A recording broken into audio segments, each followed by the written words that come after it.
Cromar. I'm coming to you from my home office in Colorado.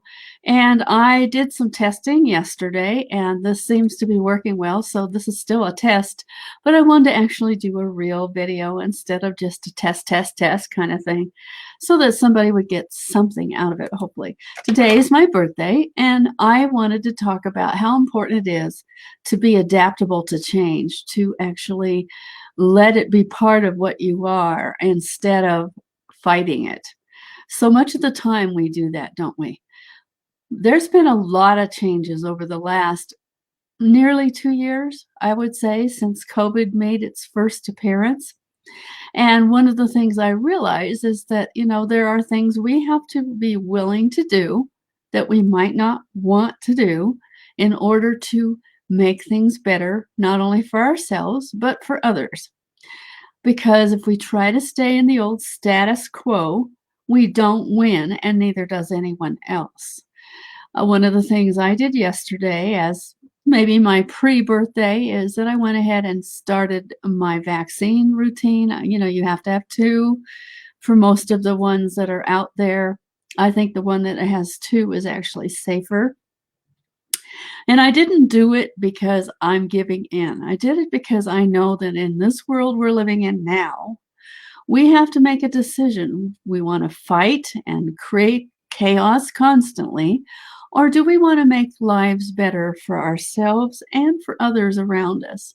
And I, for one, want to make it better for others. And I am living in a household where there are many high-risk people. And so if I actually got the COVID vaccine, got the COVID virus, I would be in a position to actually do a lot of harm. And that would not be good. Even if I got over it just fine, that doesn't mean others around me would. My husband is very high risk. He's in his 80s. He's not doing well. And I'm not going to hurry up his demise because I'm being stubborn. So that's what I decided. And it's not just about that today. It's about change in general. Many of us don't like to change, but you have to realize actually that when you start to embrace that there are going to be changes in your life, whether you really want them or not, you can't make things stay exactly the same. And if you think about what the word static, what does that bring to mind? It brings to mind that you're standing still, that nothing is moving around you. And that is really not the reality of the life we live. Things are constantly changing. Just in the few years that I've been in a Facebook profile, and I've had two, well, I've had more than that actually, but I had one major one that I lost because I was being very political. And I found that that was not serving my audience or myself very well. So I stopped doing that. But I actually lost a profile over it because I was being so political. We got to decide what our battles are. It doesn't mean that you don't battle things. It doesn't mean that you don't try to change things for the better. But it does mean that you need to make a decision. What is more important to you than what you are doing? Will this have a bigger effect on my family? What kinds of repercussions might happen because of my decision or my action or my inaction? Those are the kinds of things you want to have in your mind when you're making a change or when you're refusing a change. Either way, you have to decide whether it's going to be worth it or not. And in my day, I have found that there are just some things you can't really fight. And when there is things that the government has made decisions on, it's really hard to change those. So I went ahead and did that vaccine because I want to get out of the mask, for one thing. And I think that can be the gateway towards that. I don't think that it's reasonable to expect us to walk around with masks the rest of our lives. And to fight that just from the standpoint of the mask is not going to be enough. We do have to realize the seriousness of COVID. It really was more serious than a lot of people wanted to believe. And I saw it firsthand with several of my family members, not right here in the household, but in other parts of my family. And it really was. It took a big toll on my daughter, who's only in her 40s.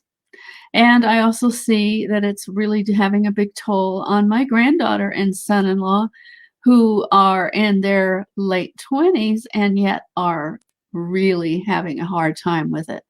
So we don't really want to play with that. That isn't something that you want to mess around with. When people can be so severely handicapped by it, it's not worth it. There are things I want to change, of course. One of the major ones is the mindset. When my ex died a few weeks ago, I guess about a month ago, I really was profoundly affected by that. He's only 1 year older than me, and he was more sick than me, but he didn't have anything that would indicate that he was going to die immediately. And so it was kind of a big surprise. And I know that a lot of it has to do with how we live our lives on a daily basis. If we try really hard to be as healthy as possible, to take good care of ourselves, to try to do right by everyone around us, we have better chances. That doesn't mean we're completely immune to the things that can happen, but we're a lot better off if we do.